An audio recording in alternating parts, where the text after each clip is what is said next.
여러분, 오늘 이 시간을 내어주셔서 감사합니다.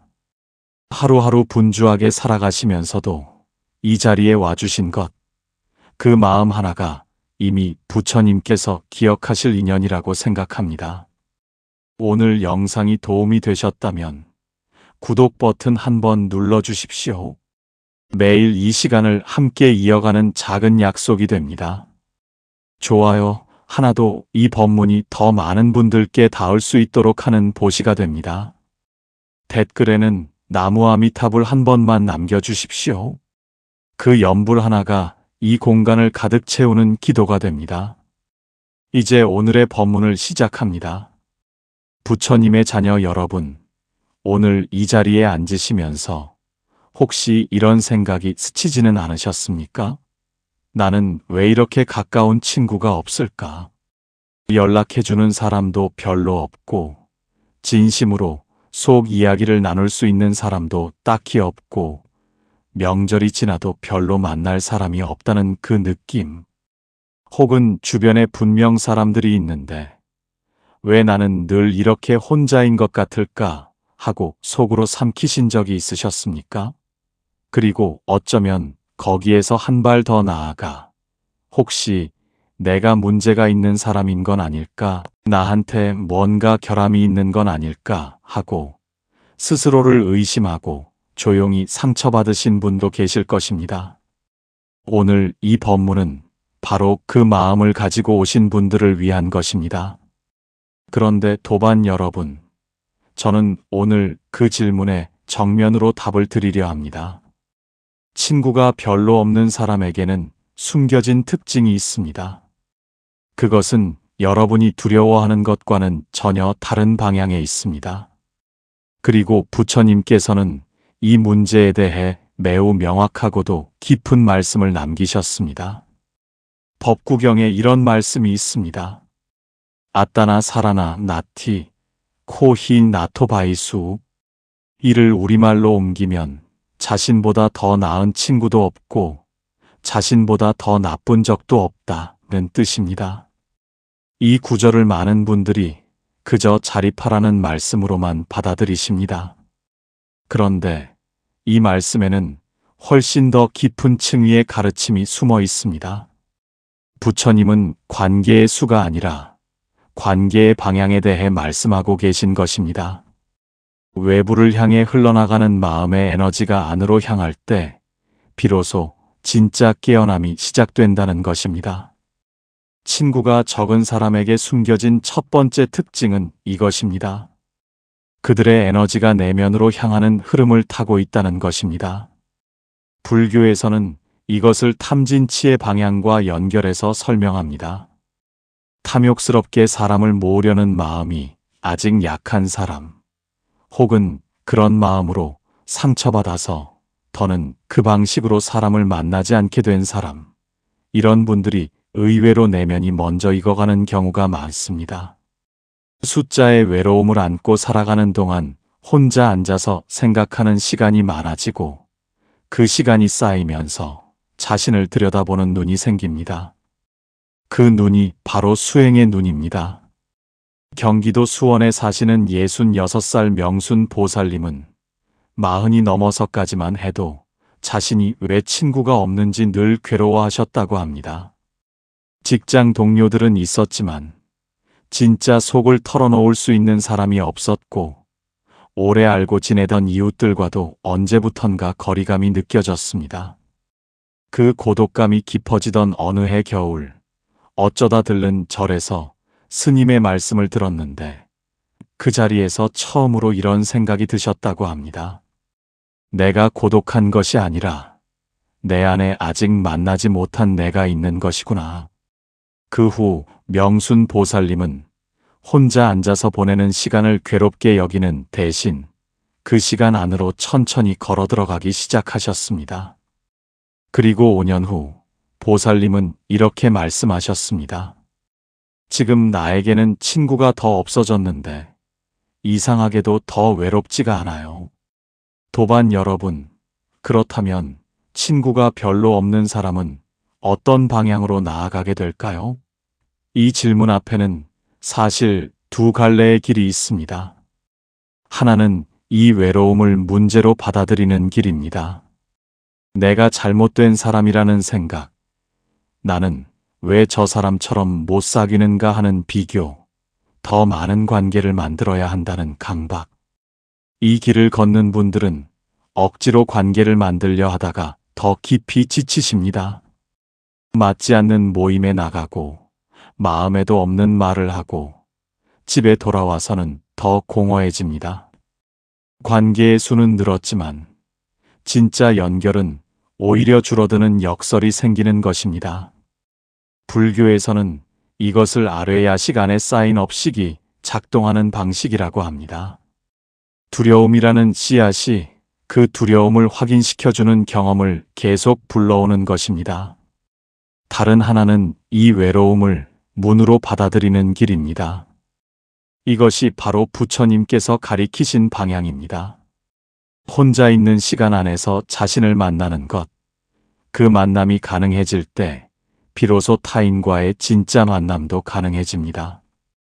관계가 적다는 것이 결핍이 아니라 내면으로 들어가는 입구가 될 수 있다는 것입니다. 이 길 위에서 많은 분들이 조용히 변화하십니다. 그리고 그 변화가 일어날 때 신기하게도 인연이 달라집니다. 맞지 않는 관계는 자연스럽게 멀어지고 진짜 연결이 되는 단 한 명이 나타납니다. 화엄경에는 이런 말씀이 있습니다. 일체유심조. 모든 것은 마음이 짓는 것입니다. 관계의 풍경도 결국 마음이 만드는 것입니다. 내 안이 변하면 내 주변의 인연도 따라 변합니다. 충청남도 논산에 사시는 72살 정내 거사님은 평생 사교적인 성격과는 거리가 먼 분이셨습니다. 젊어서부터 사람 모이는 곳이 불편하셨고 명절 때마다 두루두루 잘 어울리는 형제들 사이에서 늘 혼자 구석에 앉아 계셨다고 합니다. 그것이 오래도록 부끄러움이었습니다. 그런데 예순이 넘어 시작한 사찰 기도 모임에서 스님 한 분을 만나셨고 그 스님이 이런 말씀을 해주셨다고 합니다. 거사님, 사람이 적은 곳에서 자란 나무가 더 깊이 뿌리를 내립니다. 거사님은 그 한마디가 마음에 들어와 박히셨다고 하셨습니다. 그리고 처음으로 자신의 조용함이 문제가 아닐 수 있다는 생각을 하셨다고 합니다. 이제 두 번째 숨겨진 특징을 말씀드리겠습니다. 친구가 별로 없는 사람들 중 많은 분들이 실은 매우 섬세한 감수성을 지니고 있습니다. 이것이 아이러니하게도 관계를 어렵게 만드는 이유가 되기도 합니다. 남의 감정을 너무 쉽게 읽어버리고 상처도 너무 깊이 받고 관계에서 오는 피로가 다른 사람보다 훨씬 빠르게 쌓입니다. 그래서 어느 순간부터 사람을 만나는 것이 에너지를 소모하는 일처럼 느껴지기 시작합니다. 이분들은 나쁜 사람이 아닙니다. 오히려 공감 능력이 너무 예민하게 열려 있는 사람들입니다. 그런데 바로 그 예민함이 무서운 특징의 진짜 얼굴입니다. 반야심경에는 이런 말씀이 있습니다. 관자재보살 행심반야바라밀다시 조견오온계공 도일체고액. 관자재보살이 깊은 반야의 지혜로 오온이 모두 공함을 비추어 보고 일체의 고통에서 건너셨다. 오온은 우리를 이루는 5가지 요소, 즉 물질과 감각과 인식과 의지와 의식입니다. 이것이 모두 공하다는 뜻은 어느 것에도 실체가 없다는 것입니다. 그 섬세함, 그 상처, 그 외로움, 그것도 실체가 없습니다. 하지만 그것이 공하다는 사실을 알기까지 얼마나 많은 시간이 걸립니까? 그 시간이 바로 수행입니다. 그리고 친구가 적은 사람은 이미 그 수행의 시간 안에 들어와 있는 경우가 많습니다. 전라북도 전주에 사시는 58살 미경 보살님은 어릴 때부터 사람들 사이에서 겉도는 느낌을 갖고 사셨다고 합니다. 남의 말을 너무 예민하게 받아들이고 웃어 넘겨야 할 말에도 며칠씩 마음이 쓰이고 그래서 점점 사람을 만나는 것이 두려워지셨다고 합니다. 중년이 되어서는 정말 가깝게 지내는 이가 몇 명 되지 않았습니다. 그것이 부끄럽고 두려우셨는데 어느 날 법회에서 스님이 이런 말씀을 하셨습니다. 마음이 예민한 사람은 세상의 고통도 남보다 먼저 느낍니다. 그 느낌이 잘 다스려지면 그것이 바로 자비가 됩니다. 보살님은 그 말씀을 들으며 처음으로 자신의 예민함이 결함이 아닐 수 있다는 것을 알았다고 하셨습니다. 그 후 보살님은 그 예민함을 자비로 바꾸는 연습을 시작하셨습니다. 타인의 고통을 너무 쉽게 느끼는 그 감수성을 상처받는 데 쓰는 것이 아니라 기도하는 데 쓰기 시작하신 것입니다. 흔들린다는 것, 출렁인다는 것, 그것은 이 삶을 온몸으로 받아들이고 있다는 뜻입니다. 무감각한 사람은 흔들리지 않습니다. 흔들린다는 것은 아직 살아있다는 것이고, 아직 느낀다는 것이고, 아직 변화할 수 있다는 것입니다. 부처님의 자녀 여러분, 이제 오늘 이야기의 가장 깊은 곳으로 들어가겠습니다. 친구가 별로 없는 사람에게 숨겨진 무서운 특징. 오늘 제가 말씀드리려 했던 그것의 진짜 이름은 바로 이것입니다. 그들은 언젠가 반드시 내면의 문을 두드리게 됩니다. 그리고 그 문이 열리는 날, 그 안에서 나오는 것이 무엇인지 아십니까? 바로 자비입니다. 관계가 적은 외로움 속에서 혼자 오래 앉아 있었던 사람, 남의 감정에 너무 쉽게 상처받으면서 살아온 사람, 어디에도 완전히 속하지 못하는 느낌으로 살아온 사람, 그분들이 어느 순간 자신의 그 모든 경험을 안으로 돌려서 바라보기 시작할 때 그 안에서 가장 먼저 깨어나는 것이 자비입니다.